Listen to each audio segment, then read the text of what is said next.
It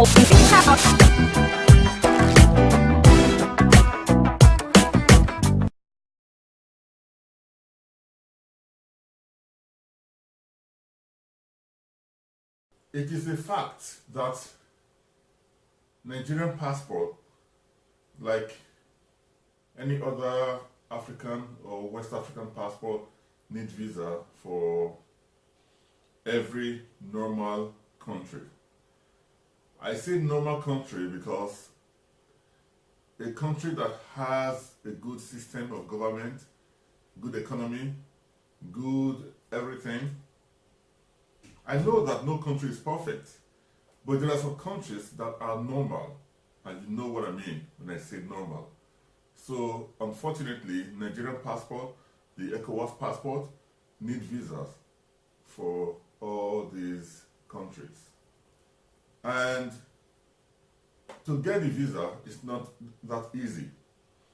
There are so many people who are qualified, so many people who deserve visas, but they are being refused for one reason or the other. Bear in mind that visa officers are looking for reasons because they have been trained to have suspicious attitude. So though they like to issue visas for people who are deserving it, but because many people can camouflage and pretend to be who they are not, they are aware of all the traits in the books. So for this reason, they have been trained to have suspicious attitude, to look for the simplest of reason to deny a visa than the 99% other reasons to approve the visa. So which means, what I'm trying to say here is, if they deem that you are worthy or you deserve a visa, they can still refuse you if they find just one thing, and 99% of the things are in your favor, but one thing is against your favor. So, which means it now depends on the discretion of the visa officer to either approve your visa or to refuse the visa. So now, that does not mean that there is nobody who has been issued a visa with 50% credibility. There are. Like I said, it depends on the discretion of the visa officer. He might just not like you, or he might just not like your attitude. He might just see that, no, I don't trust this guy. He might just not be in good mood. There are many things that can influence their decisions. So now, for you not to give a visa officer an opportunity to refuse a visa, it is very important that your visa application is packaged correctly.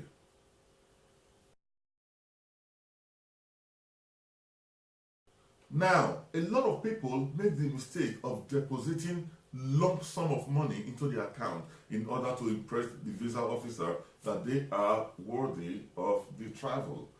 This is called money lodgement. And money lodgement is an automatic ground for visa refusal.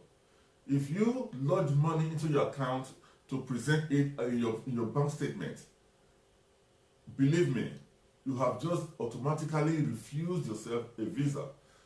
There will be no need for interview. There will be no need for any other thing. You will be refused without question.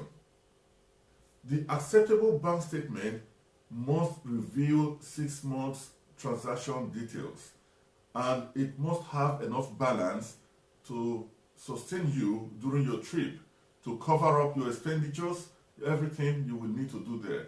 And the balance must be enough to satisfy the visa officer that you are not going to return to Nigeria broke.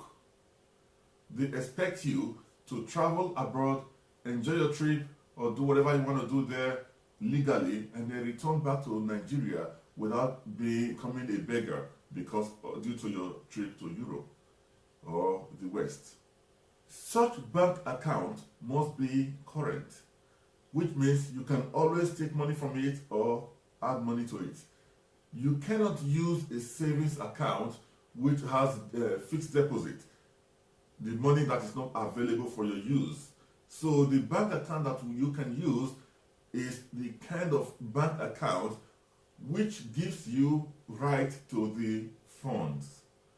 And preferably, the bank account should also be the one that receives your salary or wages.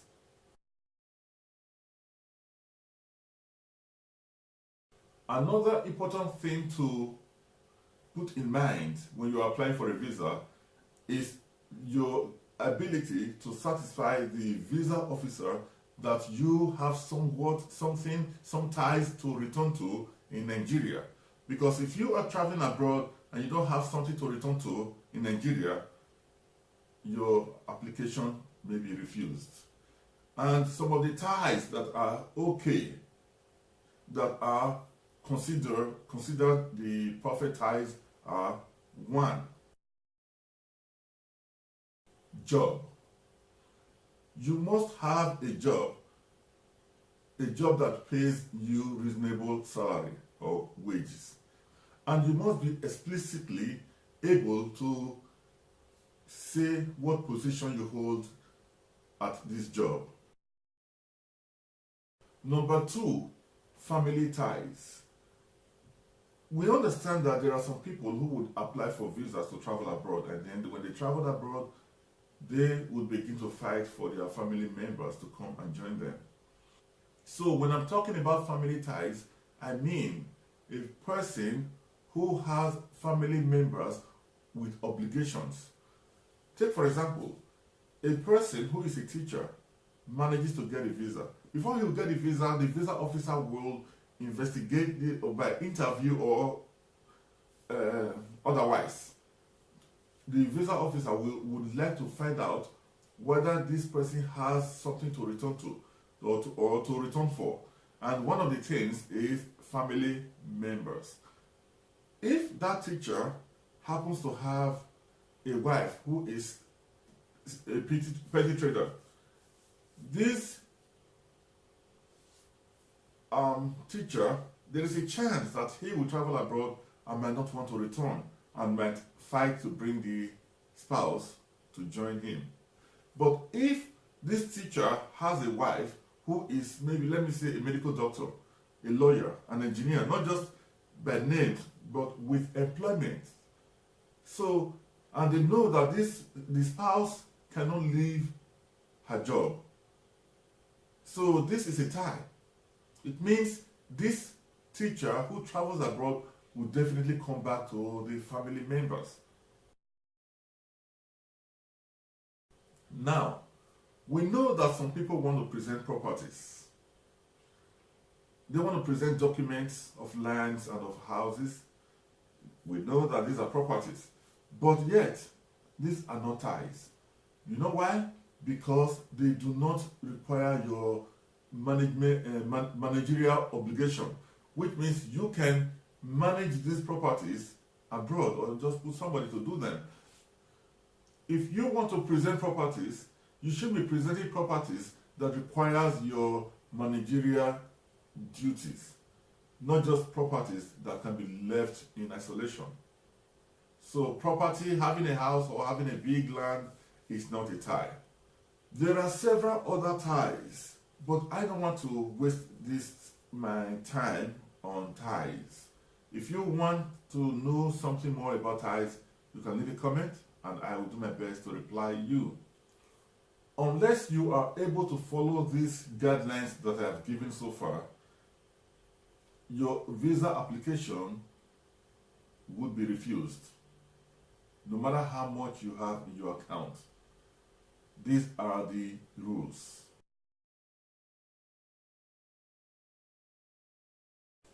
And as for those considering the use of sponsor, know that there are very limited cases in which sponsors are acceptable. And such limited cases are student visa. And such sponsor would be either the parents or the spouse. And in some cases, siblings are acceptable, depending on the reasons why they are sponsoring their brother or sister.